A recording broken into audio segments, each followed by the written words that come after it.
Makahanya haramita shingyo Genji Zaiboza Gyojin Hanya haramita jishoken gon Gai Gudo Isai Gu Yaku Shari Ji Fui. The great dragon on the ceiling of the main hall of the Myoshin-ji temple was painted by the famous Kano Tanyu. At that time, the master of Myoshin-ji was Master Gudo, renowned as the teacher of the emperor. He had heard that the dragons, painted by Tanyu, were so realistic that when a ceiling on which one had been painted fell down by chance, some said it had been caused by the movement of the dragon's tail. When the painting of the dragon at Myoshin-ji was mooted, Gudo went to the painter's house and told him, "For this special occasion, I particularly want to have the painting of the dragon done from life." Naturally, the painter was taken aback, and he said, "This is most unexpected.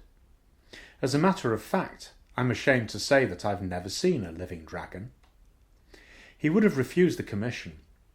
The Zen master, however, agreed that it would be unreasonable to expect a painting of a living dragon from an artist who had never seen one, but told him to try to have a look at one as soon as he could. The painter asked wonderingly, "Where can one see a living dragon? Where do they dwell?" "Oh, that's nothing. At my place there are any number. Come and see them and paint one." Tanyu joyfully went with the master, and when they arrived, at once asked, "Well, here I am to see the dragons. Where are they?"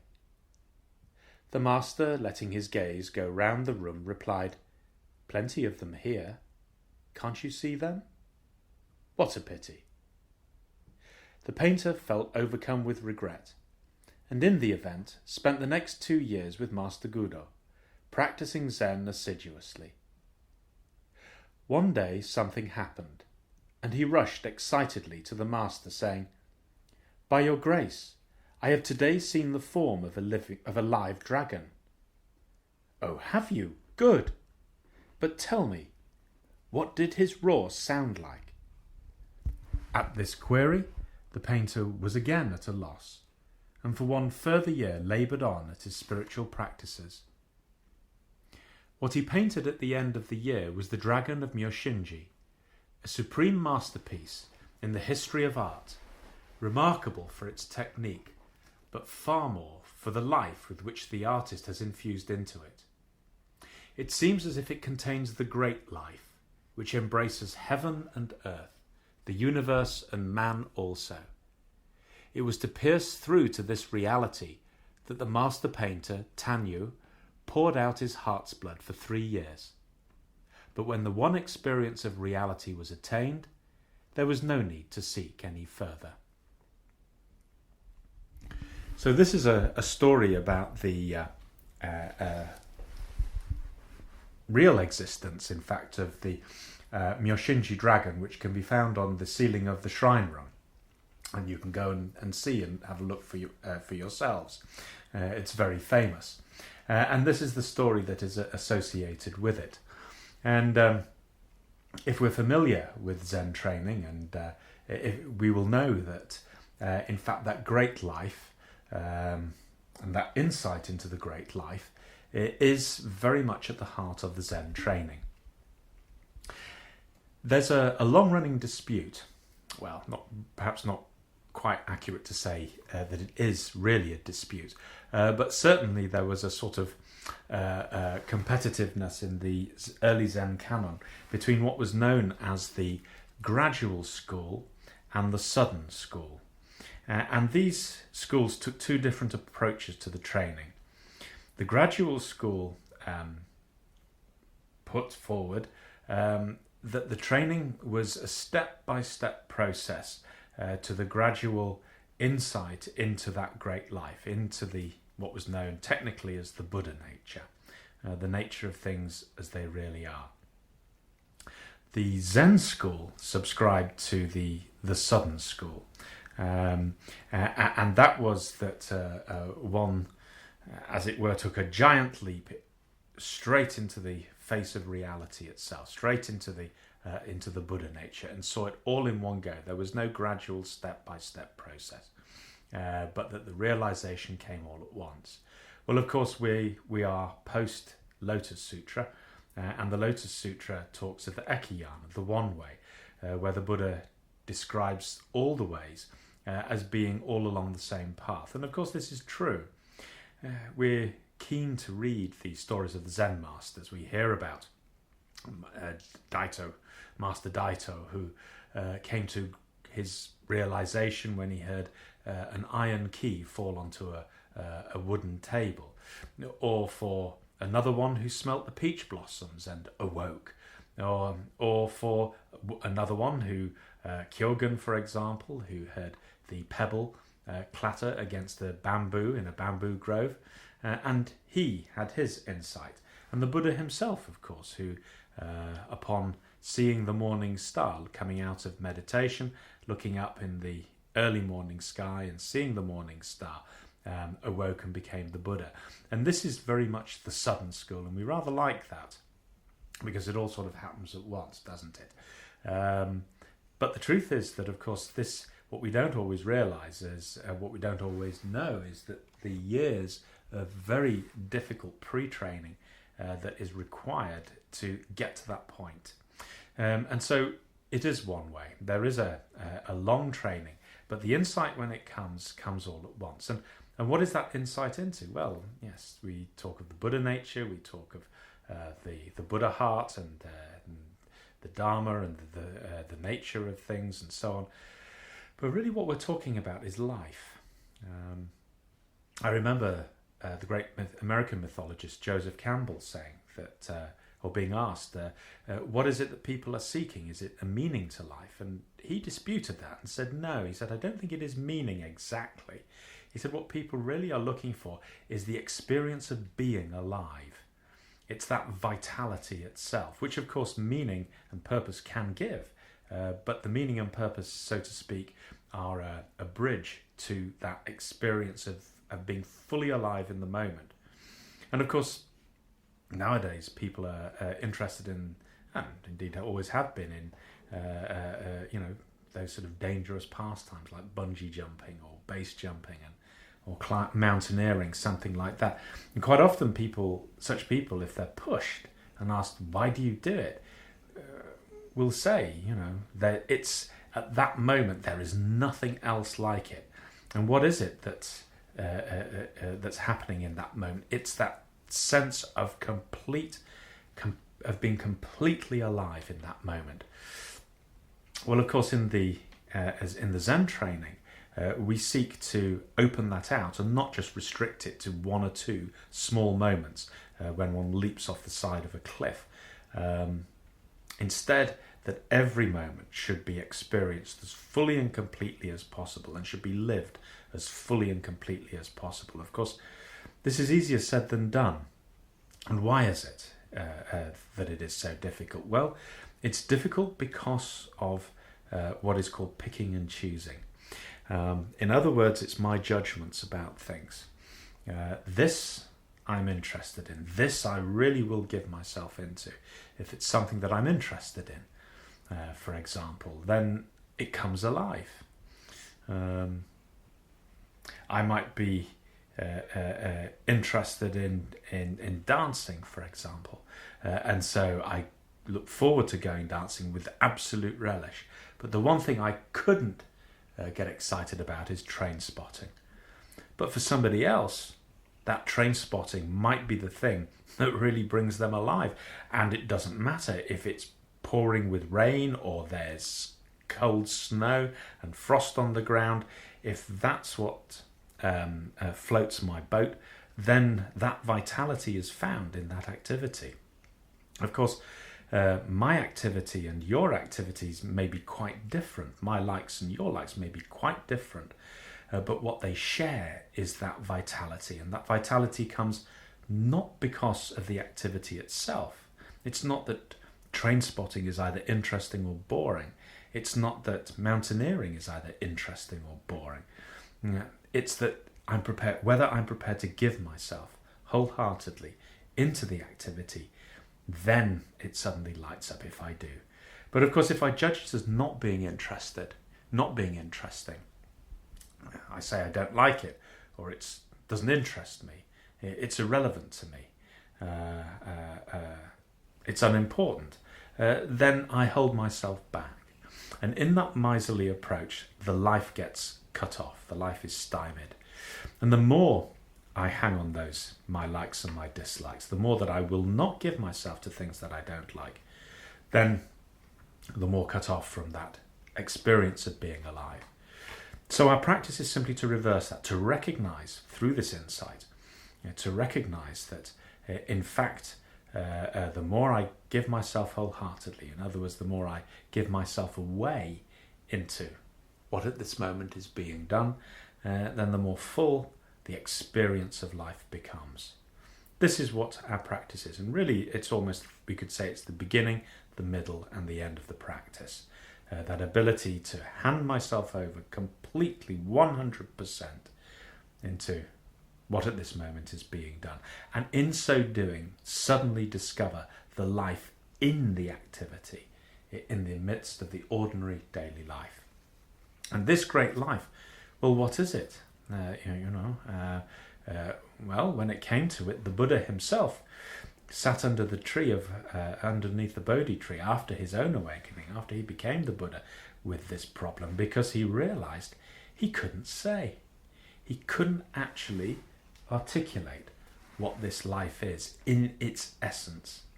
We can describe things that make us feel alive, but to describe what life is, to actually contain it within concepts, it goes beyond concepts. This is where now it transcends and becomes the transcendent and becomes the divine, if we like. This is why it's described as the divine. It's something that passeth beyond human understanding, and yet it is known, and yet it is entirely familiar, but it is not mine. It's something that appears when the conditions are met for it to appear. And this is why it's been hailed, and this is why it's been sacralized as well. And the religions have it as their heart. All religions start with that religious experience. And a religious experience is an experience of something that is transcendent, something that goes beyond I, that which is when I is fully given away and laid down. In this case, it can be called a dragon. In another analogy, it's called the bull, such as in the bull herding pictures, the 10 bull herding pictures, which we've already covered. In another, I've seen it in Indian and Tibetan law as a great elephant as well, or as a lion. These are all descriptions, of course, but they give something, they evoke something of a quality, but yet we cannot pretend that it contains the whole thing. So here we have the dragon. The dragon, of course, a wonderful mythical beast. And interesting to note that that dragon is not the same, not exactly the same, East and West. Certainly East and West, they share a magical quality, something that appears supernormal, which is true about this life. It is supernormal, the way it operates in all its fullness, the way that it manages to manifest itself even in the most apparently impossible situations. I remember seeing a documentary once about a lander, a moon lander, and it was sent to the moon, and it was on the moon for quite some time, and then it was brought back by the next visitors to the moon, back to America. And when they were dismantling it, they found some phlegm on it that had been found its way onto some of the machinery in the manufacturing process. So in other words, this phlegm somebody had sneezed on it. It had been sent to the moon. It had been on the moon for quite a while, and then it had been brought back. And we imagine now that there's the airless moon with the solar wind blasting it, the radiation. It was brought all the way back, and somebody rediscovered this phlegm, and as an experiment, they decided to take a swab from it and put it in a petri dish. And lo and behold, the bacteria in the phlegm was alive, despite those almost impossible conditions of deep space. That bacteria was alive. And it's the same even on Earth too. Life exists in the most incredible places. Life adapts. It really is magical. It really is mysterious, the way that it can do that. Not that it needs a designer, or not that it needs someone to plan or organize it. Life, out of its own nature, seems to find a way. Quite miraculous. Really, it is miraculous. So, that dragon is a mythical beast, a mythical creature with terrific strength, great power as well. But the dragon east and west is not quite the same. In the east, we have the great Chinese dragon. If we think of the dragons that we know from the Chinese New Year celebrations, they're there, they're brought into the midst of people, they're part of the celebrations, they have that real life, they're usually accompanied with lots of banging and crashing and cymbals and so forth. They really wake us up, but they're very much in with us humans. They have that quality. In the West, the stories about them are always filled with fear and dread. And this is why we tend to be in the habit of trying to kill our dragons. We have St. George and the dragon, and this very much reflects a myth that belongs with us. This sense that if the dragon represents an evil thing, then we can kill it, and then good will prevail. That's at the heart of the St. George and the Dragon myth, really. And a lot of our dragon killing stories have this. But also interesting to note that when the dragon slayer does manage to dispatch the dragon, he's a great hero, but often comes to a sticky end. If thinking of one particular story that I know from the north of England, from Northumbria, called the Lambton worm, and this is a medieval story, but it's very classic in its theme, and the story goes that there was a young man who was from a wealthy family, had a large estate, and he committed the sin of going fishing on the Sabbath, and whilst he was fishing he caught a small eel. And it was very small and wriggly and not of great interest, so he threw it into a well and got rid of it. And then he goes off to the Crusades, and then some years later comes back. And he's had a conversion whilst he's been at the Crusades, and realised that, working on the Sabbath was considered a great sin, and that he was wrong to do that. But in the meantime, it's almost as if his sin has caught up with him, because that little eel has now grown to a giant worm or dragon, and it now lives in that well and terrorizes the locals, devouring the flocks and so forth, and the odd shepherd too. And so the knight who comes back, the man, realizes that this is his doing and he must do something about it. So he goes to see a local witch, and because he realizes that this is not going to be an ordinary slaying. Others have tried, and every time they cut the worm in 2 or 3, the parts just come back together again. It seems the dragon seems to be indestructible, which is another quality, of course, of life. And the witch says to him, well, if you really want to dispatch this one, you're going to have to put together a special suit of armour, and on this suit of armour you are going to have to stick razors, and make sure that you lure the dragon to a place where there's running water, such as a stream or river. And what will happen is that the worm will wrap itself around you, and it will try to squeeze the life out of you. But as it does try to squeeze you, it will cut itself into pieces on the razor blades. And as long as you're standing by the river, those pieces fall in the river and they will be carried off by the water, and the worm will not have a chance to reassemble itself. But I must warn you, by killing the dragon you invoke a curse. And that curse is that the first living thing you see after killing the dragon, you must also kill. If you do not do that, then your family will be cursed for 19 generations, and none of you will die a natural death. And so the young man makes the suit of armour, goes and meets the worm, and everything happens as the witch declares. The dragon is killed, pieces fall into the river and are carried away. And so the man makes his way back to his home, and he's arranged with his father that when he's approaching, he will blow a horn, and the father should release one of the hunting dogs, who will come towards him, and that will be the victim. But of course the father forgets in his joy that his son has survived the ordeal, and the father runs out to meet him, and of course the man cannot kill his own father.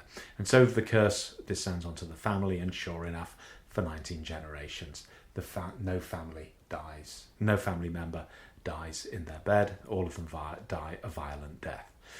And this is a very typical motif. So having slain the dragon, there's a problem, that a curse is invoked, and so on. And this is what happens when I try to take possession of that life in this way, or try and stamp out one part of life, the part of life that I don't like. And in our training, we come up against this also in a very real way. As the practice begins to go, we begin to see into our own heart. And what we see into our own heart, well, some things we like. We like the compassion. We like the goodwill. We like the Maitri and the Metta Bhavana, the loving kindness and all this sort of thing, the warmth of heart. Yes, and the wisdom. Yes, we want these things. But there's an ugly side to the heart as well. The bits that make me look rather bad, rather unpleasant, the bits that I would prefer not to see, that evil temper, those obsessive thoughts, that conniving, that envy, and so forth. These things I prefer not to own. But this is the heart also, as much as the compassion, as much as the wisdom. And unless we're prepared to forge a relationship with the heart as it really is, then we fall very quickly into that dragon-slaying motif. I must change myself, is the perennial cry. I know what needs to be changed. And this has to go, that has to go, and I must acquire this, and I must acquire that. And I don't get very far with it. Not really. And certainly it doesn't come with peace at heart as well. That comes when there's nothing more to be frightened of. And if I'm living in fear of my own heart because of what it can manufacture, then, well, that's not such a good thing. So in the East, what we see are those Taoist immortals and the sages. They ride on the back of the dragon. And the dragon carries in its claw the Mani jewel, or otherwise known as the wish-fulfilling gem. If you like, this is the Holy Grail, is the equivalent. That which heals all sicknesses and can grant all wishes. This is the Mani jewel. And he has that in his paw, and the sage rides on the back of the dragon. Well, actually, in Zen terms, even that is not far enough, because there's still two of them. There's still the sage and there's still the dragon. And whilst there's still two, there's always the possibility that they can drift apart again and become antagonistic to each other. And this is why in those bull herding pictures, even when we get to the point where the man rides on the back of the bull, that's only part of the way there. The bull has to disappear, the man has to disappear. There's that going back to the source, back to the origin, and then even that is not enough. Then he has to return to the marketplace. Then he has to return back to the community and once more integrate himself, but now with some great gifts and with that warmth of heart and also the wisdom to help others along that way. Well, we'll leave it there for now.